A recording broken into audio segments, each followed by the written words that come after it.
once again, coming back after the break, and I know that you are interested in the VIFC. So please scan the QR code, share with us your questions. We'll try to incorporate as many questions from your side into the conversation that we are about to have. And obviously, do you have any idea which question we should raise to begin this panel discussion right now?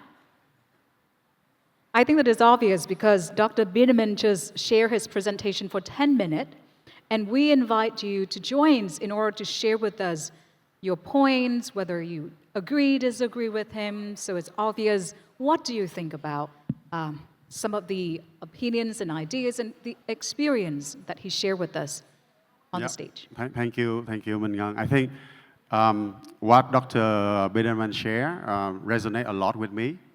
I think first of all is the long-term journey, right? And he described as a marathon. I think at least it should be a triathlon because it's going to be a lot longer and a lot more different challenges and coming on shape and forms.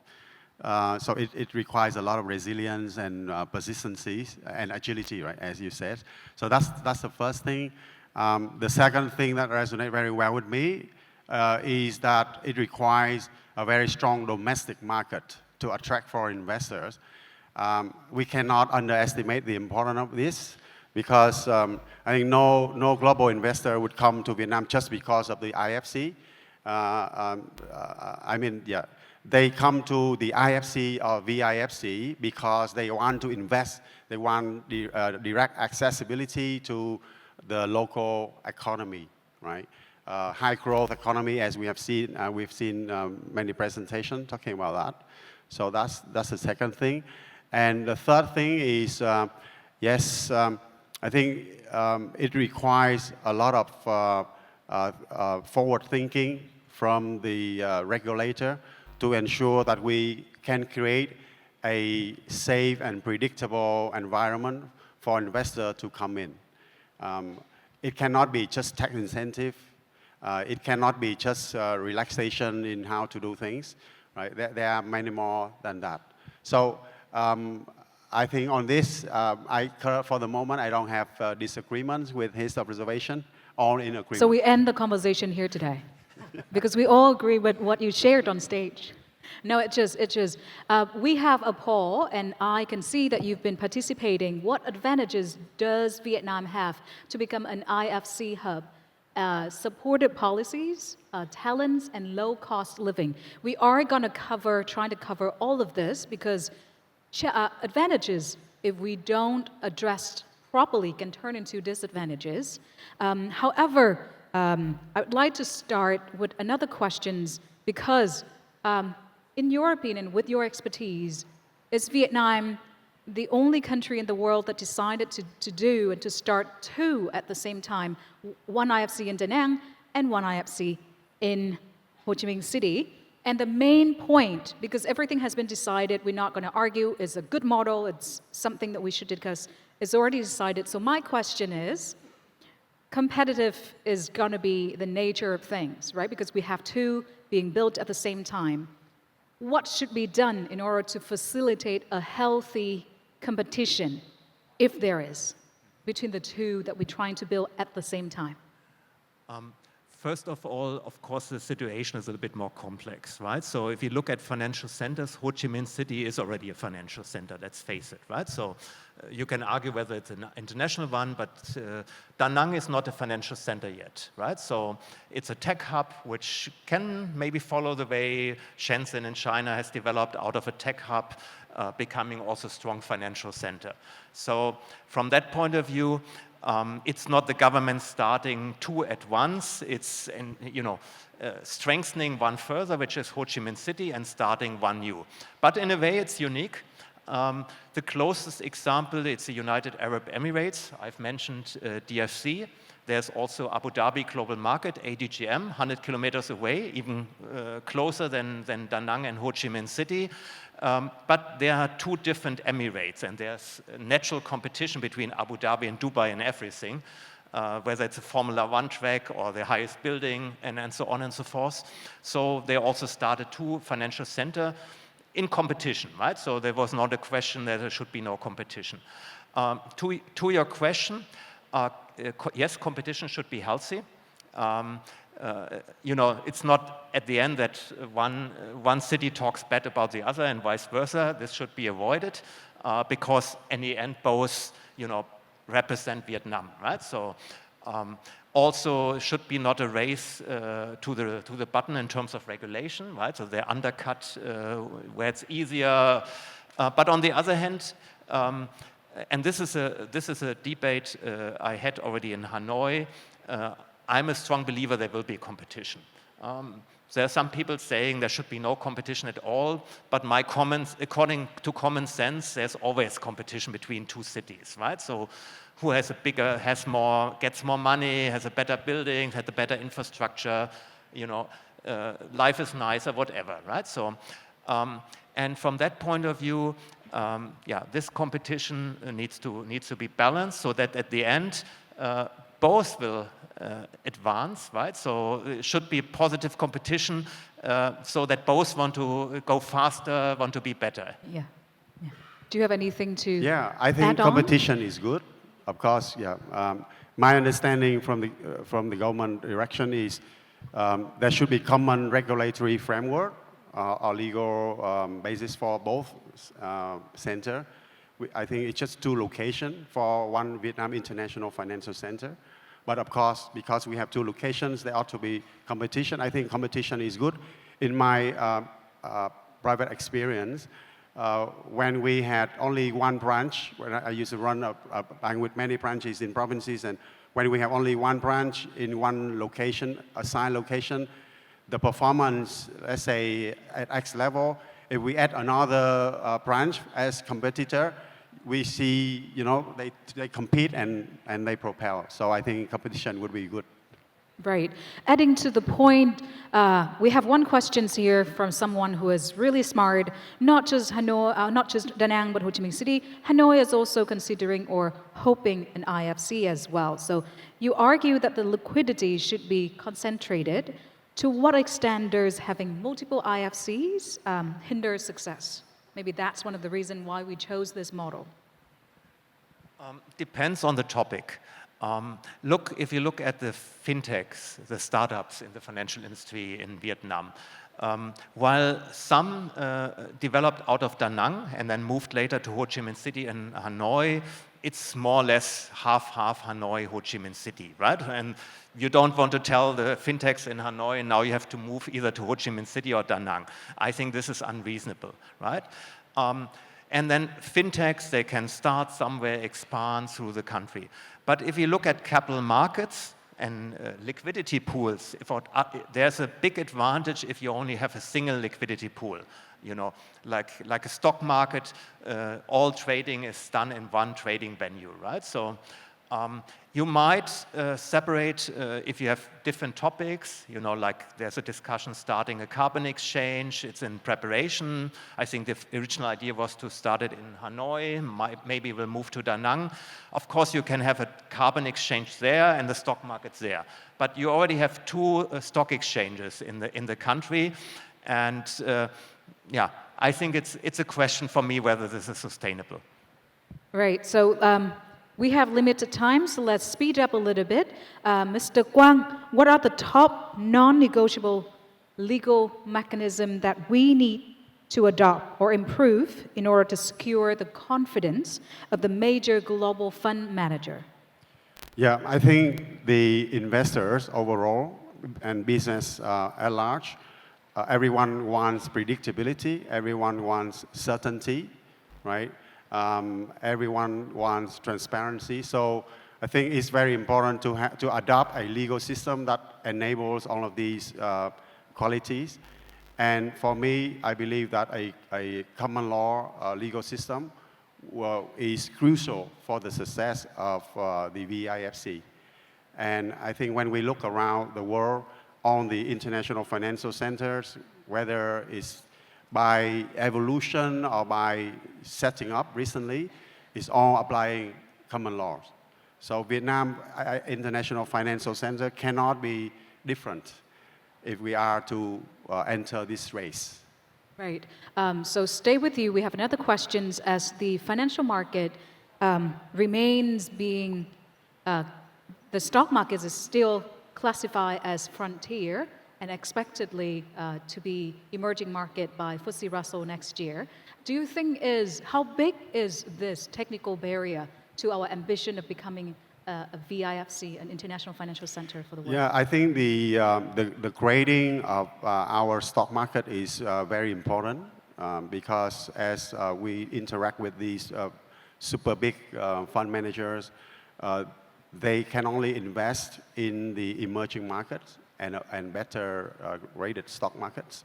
So the upgrade of Vietnam into emerging market status by FTSE, obviously very, very welcome. There are other challenges or bottlenecks that the regulators are working on in order for Vietnam also to be on path to be included as emerging market by MSCI as well. But I think, yes, these are really crucial. It kind of opened the doors for these big investors to come into Vietnam. If I may, of course, there's more homework to be done, right? So another critical success factor for me is get rid of the gray list of the Financial Action Task Force. For those of you who are not familiar with that issue, there's a global financial action task force which fights against money laundering and financial crime. And they have a gray list of countries. This is rather short. Which not that yet successful in fighting financial crime and money laundering. There are countries like North Korea, Iran, and so on in that list, and Vietnam. It has been in our membership a big issue because some of our members also were on that gray list. For instance, Nigeria, in Africa, or even in Europe, Malta was on that gray list, but they managed to get rid of it. Even places like British Virgin Islands and so on, they managed to get rid of the gray list. So this is another homework which needs to be done. Fortunately, Vietnam is showing good progress, but not yet at the finish line. Right, so continue with competitiveness, but we don't want to do it domestically. Talking about internationally, as we are a latecomer, right? In order to compete with other regional IFC like Singapore, Hong Kong, we have a questions surrounding whether we should have a sectorial focus like cryptocurrency or green finance. What are your take on that? This is exactly the point where the two locations come into play. Mm-hmm. I think for me, Ho Chi Minh City should offer everything, right? So maybe Ho Chi Minh City cannot compete in investment banking from the beginning, but should offer everything. While Da Nang, and this is also the idea of the government, rightly focus on certain sectors where Da Nang has a core strength. It's a tech. For me, it's embedded finance, but it's also trade finance, supply chain finance, and sustainable finance, which has been selected. Sustainable finance is rather new, could be everywhere, anywhere in Vietnam, but it's good that there's one location for it. Right. Mr. Quang, from a global bank's perspective, what type of financial services and products must the IFC in Vietnam develop to facilitate large-scale capital flows into Vietnam? Yeah, I think apart from what we are allowed to do right now, I think within the VIFC, I would like to see at least 4 more type of products that banks can offer. The first one is lending. Of course, we are doing lending now, but I mean, there should be unrestricted lending in the VIFC that will attract foreign capital inflows into the country to support the development of the economy. Number 2 is the concept of pooling. The pooling is a cash management tool which is extremely powerful and critical for regional treasury centers of the MNCs, right? And Vietnam currently, we don't recognize or we don't allow pooling concept. Pooling is a kind of, it's a virtual aggregation of balance of money in the accounts of different entities within a group of companies to maximize the efficiency of the working capital. So that's number 2. I think number 3 is hedging solutions. We are able to hedge, but very limited products right now. So in the VIFC, it should be a complete range of products for investors to hedge their foreign currency exposure, whether it's other foreign currency or even Vietnam dong. I think that's also important. And finally, one more concept is netting. Netting is also not recognized in Vietnam, but that is super important for big players to join the market to improve the balance sheet efficiency and also to manage the exposure in a more effective way, to minimize the risks. So netting is like, if I have this trade with you, and then you have this trade with me, we can settle the net exposure instead of do gross settlement, which is the case in Vietnam right now. I think those are the 4 critical areas of products that we should have in the VIC. Right. We have been receiving a lot of questions, so this can tell that you are interested in the topic. And I'm impressed with one of them. We've talked a lot about, in your presentation, a lot about the successes. And we also talk about like how we can do to make sure that our models will gain success. What are some of the typical failures that we should keep in mind, lessons to be learned? In my presentation, I've mentioned already a few of them. Of course, 2 things are most important from my point of view. You need to invest steadily in developing talent. I cannot stress this enough, right? Talent for me is the #1 factor, right? So you have a lot of young, hungry people who, some of them might be interested in a career in finance. You need to nurture them, you need to train them, and requires also investment in universities and other educational centers.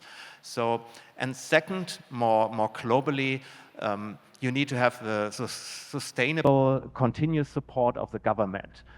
You know, we need to be realistic. Government focus might shift over time, right? So you cannot expect that the government is so keen on the both financial centers for the next 20 years, right? There will be also phases maybe where there are other priorities and so on, and then you need to keep it up. So this is very important.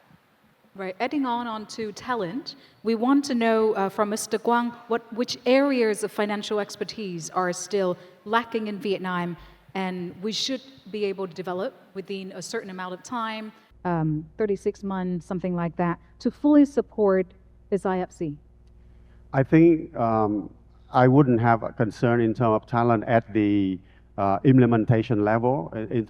Within the business community, in terms of financial literacy, financial expertise, I think we have a good depth and breadth of talent pool in the financial service sectors that can help with the VIFC.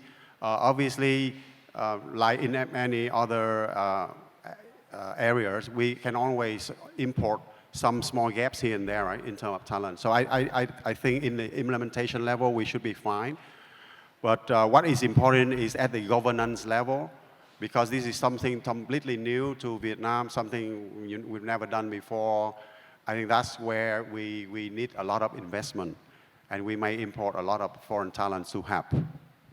If I may add something, I really feel sorry for young people which are at the beginning of their career, which think about what should they study, because it has become so complex, right? In former times you studied maybe computer science or you did an MBA, but now we see agentic AI replacing programmers, replacing lawyers, replacing all of the junior functions, right? So even, you know, investment banking, you have now the agentic AI solutions. So yeah, it has become very, very difficult, right? So, and the more guidance we can give as a financial industry to what will be needed in 5-6 years when they're ready with their study, I think the better. Right. So for that, I think that someone has mentioned the spirit of lifelong learning. You know, in a world of change, the only way that you can keep up to date is keep learning, and resilience. People talk about resilience, and that is what we want to make sure that our future generation have. One more technical questions before we go to the final words of this panel. Both Da Nang and DIFC and AIFC operate as common law islands model. Shanghai IFC, by contrast, is fully integrated into China's existing civil law system. From your perspective, which path is more realistic for Vietnam and closer to the Dubai or the Shanghai model? Technical one. The answer is very easy. You know, if you have a separate legal framework, means out of that financial center, financial district, it's very difficult to access the domestic market, right? So, because then the financial hub will have a different legal framework than the rest of the country. So, China has been quite successfully, maybe has never been planned, but by chance in having Hong Kong as a common law, some sort of onshore, offshore hub. Of course, it's part of China, but it's also a little bit like an offshore hub, while the other financial centers, Shanghai, Beijing, Shenzhen, Guangzhou, they're onshore with a civil code, with nothing special. And this combination works very well for China. If you follow that logic, maybe Vietnam should, maybe Ho Chi Minh City should adopt common law and Da Nang stay on the civil code, and you also have two, but I think it's... That is one of the suggestions. Yeah. What do you say? No, I don't think so. You don't think so? We have argument here, which is good. Yeah, I think China, I think Hong Kong should be considered a financial center. Shanghai maybe more commodities, free trade zone rather than a financial center, and therefore the applicability of civil law is okay. But really, yeah, because we are talking about building an international financial center, and all the investors in the world, they are used to common law, and they come to a new place, civil law, they cannot predict what's going on in the future. That is already a big deterrent. Right, so it's good that we have some. Would you like to make more of your argument? Yeah, we have to disagree sometimes. Of course, coming from Germany, civil law country, whole of continental Europe is civil, and has also developed quite active financial centers. Let me put it that way. So. But you're right, predictability is maybe an advantage of common law financial centers.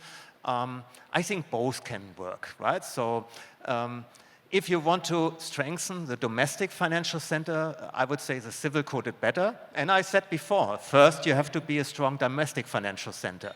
And then in a second step, maybe put something common law based on top. You don't need to start with it. Maybe here I think a little bit different, but I'm not saying I'm the only. I'm right. Maybe you're right, and this approach is better.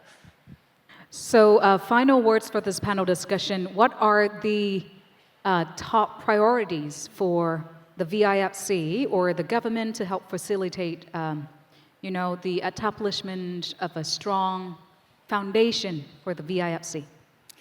Yeah, I think the top priority should be to issue as good a policy and regulatory framework, laid out as good as possible, a regulatory framework for the VIFC and get it launched. Because no matter how long it takes or how much input you take or how well you prepare, there will be pitfalls, so don't be afraid of that. Timing is important. Timing, yeah, just go to the market and then improve, continuous improvement. Yeah, but I have a bit of argument. People say that if it's not good at the beginning, then you need a lot of fixing here and there. As best as possible, as best as possible. Because how can you become the best if you don't implement it? It's all in paper, Only when you go into real life, then you start seeing, oh, this one doesn't work, this one is working well, and you cannot. You have to do like that. That's my view. It's better to get started. Yeah. Yeah. Yeah, and learn on the way. For me, it's like a car race, right? You should go as fast as possible, but don't go too fast. Otherwise, you will hit the wall or something you should not hit. But of course, in particular for Da Nang, it's important to go fast because a smaller financial center, Ho Chi Minh City, can maybe take a little bit more time. And yeah, develop steadily because it's a marathon or even a triathlon, as we said, right? It doesn't matter how fast you're on the first 100 meters, right? Yeah, but it's important to get started, right? So you set a deadline, you work towards that deadline, and you get started. and then you start improving. Otherwise, you keep, keep cooking. Yeah. And as you said, it's a triathlon, so we better get started somewhere, right?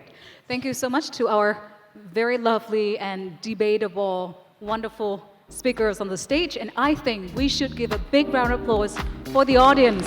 Thank you so very much for the amazing questions that you sent our way. It makes this discussion And worth thank you your time. to our moderator. Oh, thank you. Thank you so very much, Dr. Biderman and Anh Quang. Thank you.